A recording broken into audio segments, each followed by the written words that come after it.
Bugün araç muayene istasyonundayız. Takside kullanılan araçların ruhsat kaydı otomobil olarak geçer ama her yıl muayene olmak zorundayız. Yani bir kamyonet gibi her yıl muayene olmak durumundayız. Bugün 2620 lira vererek muayeneye giriyoruz. Tabii ki birkaç gün sonra yani 2026 yılında fiyatlar herhalde iyi bir şekilde 3000 lirayı kesinlikle geçer. Biz de bu fiyat zammından önce muayenemizi yaptıralım dedik.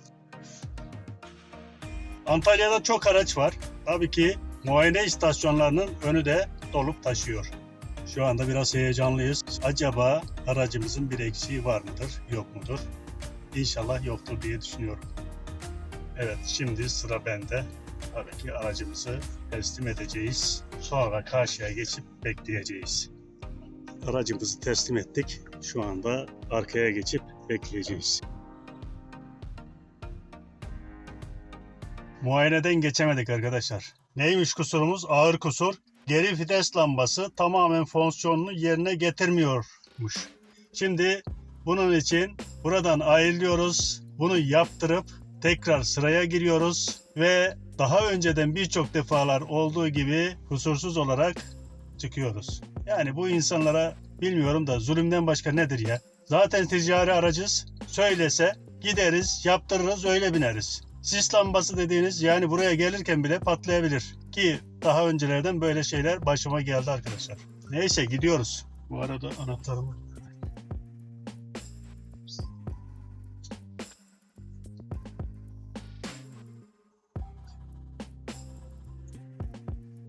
Aha.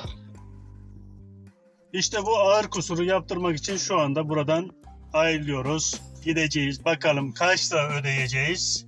Ve sonra tekrar geriye geleceğiz. Bakalım. Bazen oluyor böyle yumruk atınca da bu lambalar çalışabiliyor. Ama bakalım. Biz ustaya gideceğiz şimdi. Usta ne diyecek acaba?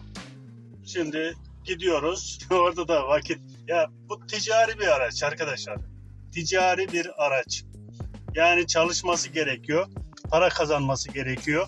Ama biz böyle 3 kuruşluk şey için ne işlerle uğraşıyoruz. Evet, şöyle buralarda genelde elektrikçi olur. Evet, bakalım başımıza ne gelecek. Evet arkadaşlar, ağır kusurumuzu giderdik. Geldik.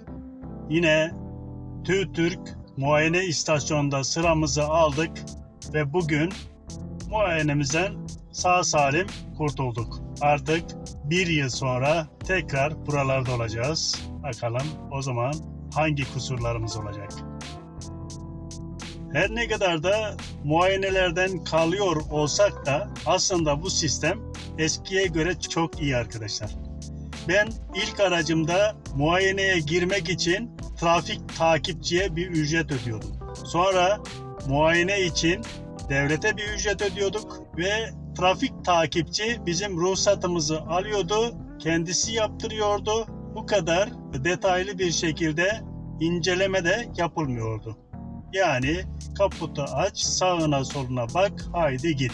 Fakat hiç olmazsa bu şekilde teknik olarak evet rahatsız oluyoruz ama muayeneden kaldığımız için rahatsız oluyoruz ama hiç olmazsa aracımızın bazı eksiklerini de burada görmüş oluyoruz. Fakat keşke ağır kusur derken işte ampul patlamış, şu lamba yanmıyor, bu lamba yanmıyor gibi küçük işler için bu kadar zamanımızı almasalar daha iyi olur.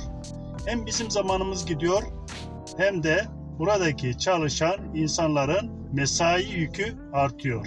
Ve randevu almakta gerçekten zorluk çekiyoruz. Umarım ki bu sorunlar giderilir. Evet, araçlarımız muayene olsun, eksikleri, aksakları bilinsin ama böyle ampul gibi bir şeyden dolayı da muayene tekrarına kalmayalım arkadaşlar. Bununla ilgili daha önceden de anılarım var. Yani ampul dediğimiz şey sabahleyin yanıyor, geliyorsunuz muayene istasyonuna ve patlamış. Yani bu ben şu zaman patlayacağım diyen bir şey değil. ne zaman patlayacağını, nasıl patlayacağını bilemeyiz. Ağır kusur dediğimiz şey gerçekten ne olabilir mesela? Evet, ağır kusur denince neler olmalıdır? Hangi arızalar ağır kusur olmalıdır? Bunları yorumlara sizler yazarsanız güzel olur.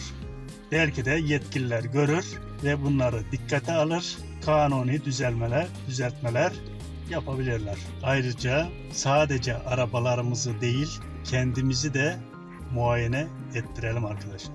Yılda bir check-up yaptırmak güzel olsa gerek. Ama biz sağlıktan çok arabamıza önem veriyoruz. Malımıza, mülkümüze önem veriyoruz. Halk içinde muteber bir nesne yok devlet gibi. Olmaya cihanda bir nefes, sıhhat gibi diyerek sözlerimi sonlandırıyorum. Aracımızı muayene ettirmek için bir günlük işimizden olduk.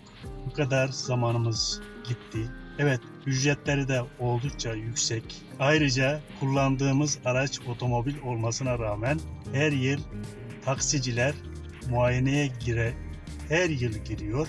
Bu konuda da diğer araçlarda, diğer taksilerde olduğu gibi 2 yılda bir muayene olma hakkını biz sevgili yetkililerimizden talep ediyoruz. Evet, yolcu yolunda gerek. Çalıştırıyoruz arabamızı ve yola çekiyoruz. Herkese hayırlı işler, bol gülüşler, iyi kazançlar diliyorum.